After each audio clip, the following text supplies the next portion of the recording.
This is the Gray family, one of the families that I became very involved with. These are some of the first photographs when Randy was first admitted to the hospital as a final admittance. And this particular one was done about that same time of his brother Stephen, his next younger brother. This is an interview I did in his office, and at this moment, Stephen was talking about his brother dying, and he's just clutching himself and going, "My God, my brother is dying." And just that moment of realization to me was something that I really wanted to catch in this image. These two photographs were done at an anointing ceremony that Stephen did due to their Catholic faith. Actually, the last day that Randy was conscious and one day prior to his death at a convalescent center here in Salt Lake. This is his sister Elizabeth, and they're actually kissing goodbye very shortly before he died. And I returned to the home about a month after Randy died and photographed them, the parents, Carol and Catherine, with Randy's portrait above, and Randy had wanted to be cremated. These are his ashes on the mantle. But I felt that it was important to show the whole transition of the family as they cared and nurtured him through his illness and through his death. The family was amazing the way that they drew together and the support and love that they showed for each other.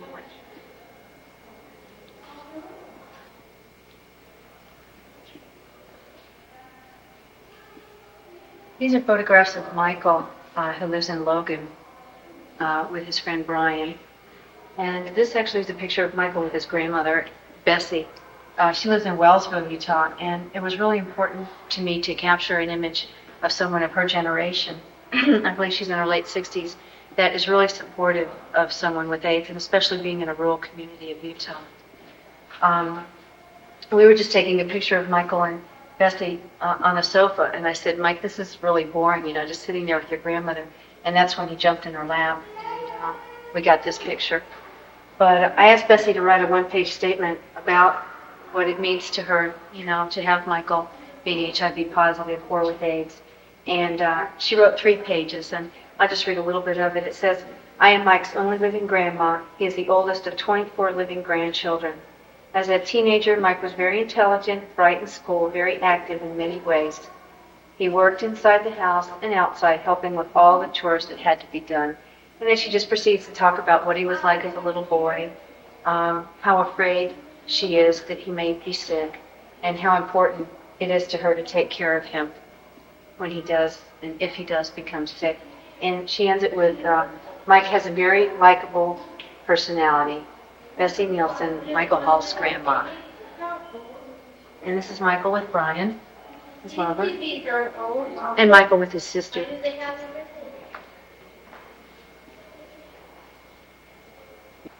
This is Georgiana, who's become a really good friend of mine.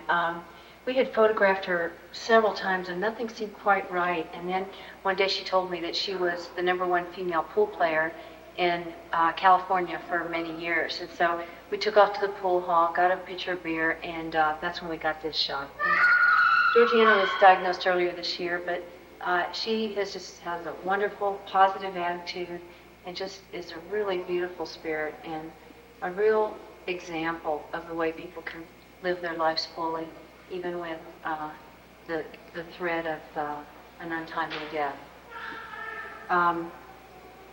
The gorilla, she just writes about in her statement, "My name is Georgiana.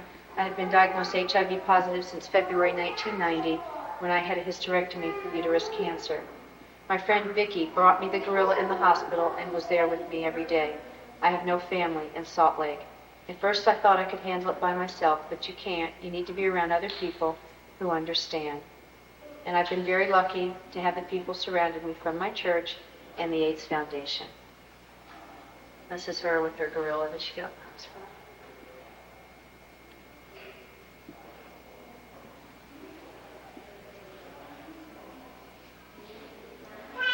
I have 9 anonymous shots in the exhibit total. There's 3 here on this wall. This particular gentleman left Utah when he was 19. I'll just read a little bit of his statement. I was born and raised in America Fork and come from a large LDS family. I left Utah at the age of 19, mainly because my family and friends could not accept my gay lifestyle. I moved to New York City, where I lived for the past 21 years. I was diagnosed with AIDS February of '88 and remained in New York City until November of '89, when he returned to Utah. And his family has been although he was quite apprehensive, his family has been very supportive of him. However, because of being in a small town in Utah, he did choose to be anonymous.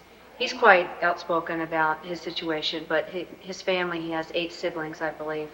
Even though they're internally very supportive, they have a hard time with the neighborhood and the community. That's why he chose to be anonymous. This is one of my very favorite pictures. The way the light came in was just at a moment when the woman is saying to me, I'm not at peace with my son's death. And she has a large family here in Salt Lake also, and parts of her family are associated here with the university, and she just felt that it was important to be anonymous. She writes, at times I feel as if my heart was literally broken the day I heard that my son was infected with the deadly HIV virus. At those times, the sadness, loss, frustration, anger, and feel of cruel prejudice are simply overwhelming. This gentleman I photographed with a mask in the park, and he is also choosing to be anonymous, and he actually was one of the people that motivated me to create this exhibit. I work with him, and through a confidentiality leak, it was discovered that he was HIV positive. And in my office, people started to say things like, I don't want to work with him, who cares if those people die, etc. And he has a very difficult time in being open about it. Just because of a rumor, he's suffered a lot of discrimination. So we thought it was suitable to photograph him with the mask, and he writes about the mask, the side of a man's personality that is presented to the world as distinguished from his inner self. It has been difficult for me to participate in this project. It is difficult because of fear. The personality which is represented to the world in this photograph is the personality which represents that fear. This personality is fearful of rejection, discrimination, bigotry, and hate. More importantly, the personality fears the withholding of love.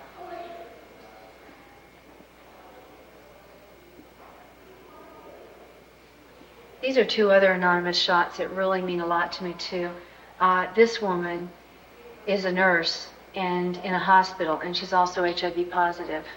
A really neat young lady, but scared to death. In fact, I heard that when she first went to her support groups for AIDS, she didn't even give her name for 4 months.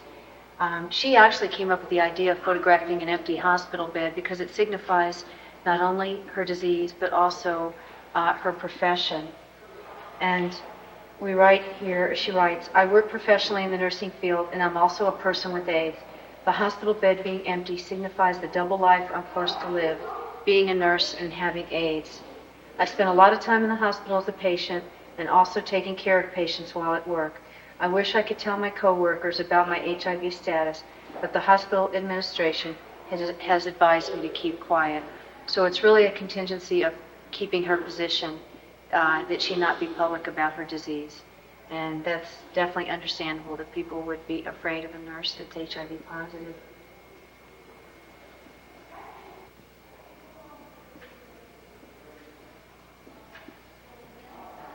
This is another anonymous shot, and actually my very favorite one. This bear has a special story. I went to photograph this woman with her 2 kids. Her husband had died recently of AIDS, and she is diagnosed now with AIDS. Her children are not. When we started to do the photograph, the kids got quite upset because they have recently lost their father, and now their mother is becoming ill also. So I said, well, is there a personal object maybe that we could photograph that would represent you and the family, whatever? And the young girl, the 9-year-old, chose the bear. And what had happened was, a week after her husband died, someone in a full costume came to the house, totally unrecognizable, with this bear. Her husband's name was Barry. He was nicknamed the Bear. He was kind of a big, jovial, kind of Santa Claus guy. And we put his glasses and his favorite tie on and photographed him with the card that arrived. The card says, "We cannot see to the other side, yet we can sense the beauty." And on the inside of the card it says, "When you're lonely in the middle of the night, hug me and I'll be there with you. Love, Barry." They still don't know to this day who it was that brought it or if her husband actually arranged this prior to his death.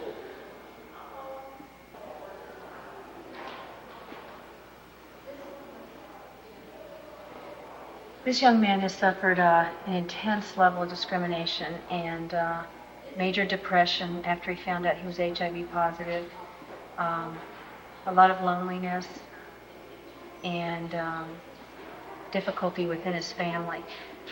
Things are really a lot better for him now, and actually he had called me to be rephotographed, not anonymously, but I felt that that period of his life represented a period in everyone's life that is diagnosed HIV positive, and it was important for us to represent that. So that's why we intended to keep his photograph as is. And I'll just read a little bit of his statement here. He says, "I considered myself a spiritual person, perhaps even a somewhat enlightened one. I thought that if other people saw things the way I did, the world would certainly come along a lot more nicely. And quite suddenly, I find myself hospitalized with a nervous breakdown and subsequently diagnosed with AIDS. Every rule, theory, and belief I had about how to do life right was completely shattered. I knew that my enlightenment had not saved me from AIDS. I realized that any one person who thinks they have it together, either spiritually, financially, or whatever, really hasn't made it at all. The fact is, we're all in this together."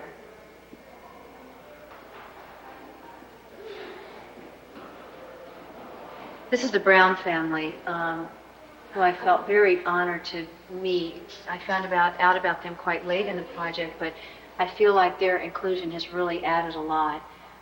Larry, the husband, the father, is HIV positive, and everyone else is negative. Since they found out, they have been very outspoken, very involved. He's a real estate agent here in Salt Lake in the community. The real estate community has already organized fundraising events to start college funds for his kids.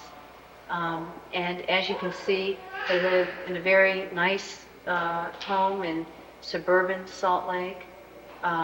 The last place that one might expect for something like this to happen, and that's why I thought it was so important to include their family. This is just a family shot with the two kids, his wife, Michelle, and the children, Victoria and Nathan. And Michelle just writes, "Larry and I celebrated our 8th wedding anniversary when he was in the hospital 2 days after he was diagnosed with AIDS. Not a day has gone by that my heart does not ache. It hurts because I don't want to see him suffer, and I can't imagine my life without him." This is the picture of Michelle and Larry together that I just think is particularly touching because they are so committed in their relationship. And Larry's statement, just right, "I knew I needed help. My wife called the doctor and arranged him to meet us at the hospital. Tests and x-rays demonstrated clearly to the doctor that I had PCP, or the pneumonia associated with AIDS. I look at the time I have left with absolute appreciation. I'm extremely fortunate to have the love and support of those that matter the most."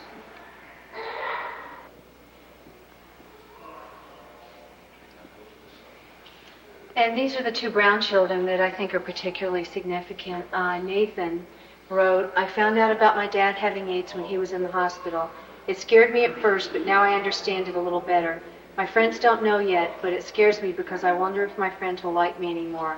I love my dad because he is very understanding about things. My favorite thing about him is we have a lot in common. My favorite thing to do with my dad is go fishing or go out to eat." And Victoria, his daughter, is 7 years old. They actually adopted Victoria as an infant in Portugal. "My name is Victoria. I'm 7 years old. My daddy was in the hospital and he was very, very sick. When I found out he had AIDS, I felt sad. I felt scared when he gets sick again. I love my daddy because he loves me. My daddy is handsome and he makes me laugh when he tickles me. We eat chili cheese dogs together. Victoria.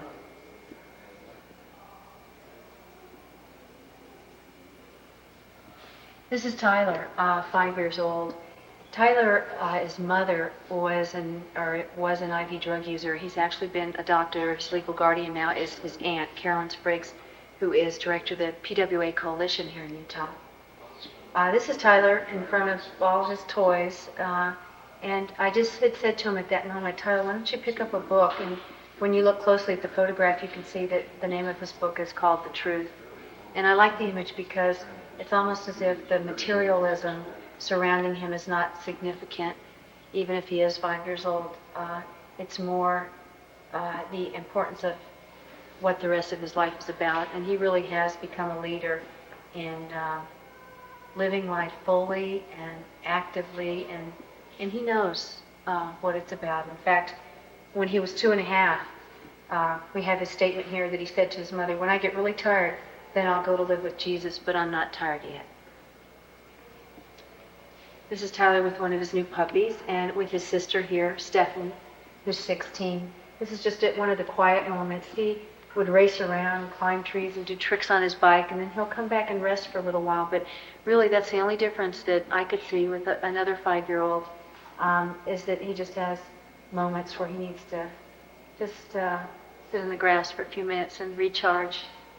And Tyler with his mom and dad.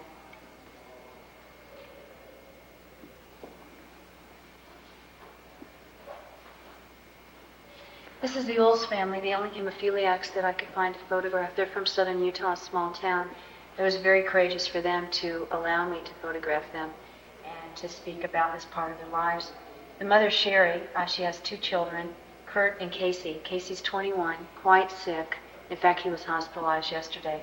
And Kurt at this time is just HIV positive. This is Cheri at home with the family pictures. And I'll just read briefly. She says, you ask how I cope, how I go day to day. It's hard to write down, but I guess it would be one word, love. I do what I have to do out of love, and I want to do all I can for Kurt and Casey as I love them so. This is Kurt, the older brother. And I just like this image because this is so much the feeling he has is why me? We've been dealing with this hemophilia for all our lives, and now, why do we have to deal with the AIDS too? And the family shot, which we actually used for our promotion, of Casey in his bedroom, which was the living room, with both his parents. This is Casey at the KISS concert. I contacted the promoter, and they made VIP arrangements for us to go backstage and be photographed with the band. This is Peggy, who originally wanted to be photographed anonymously, but lately has become more involved in AIDS issues. She has been with her current husband for 5 years and was a carrier just through heterosexual sexual contact with her previous boyfriend, who unfortunately was an IV drug user.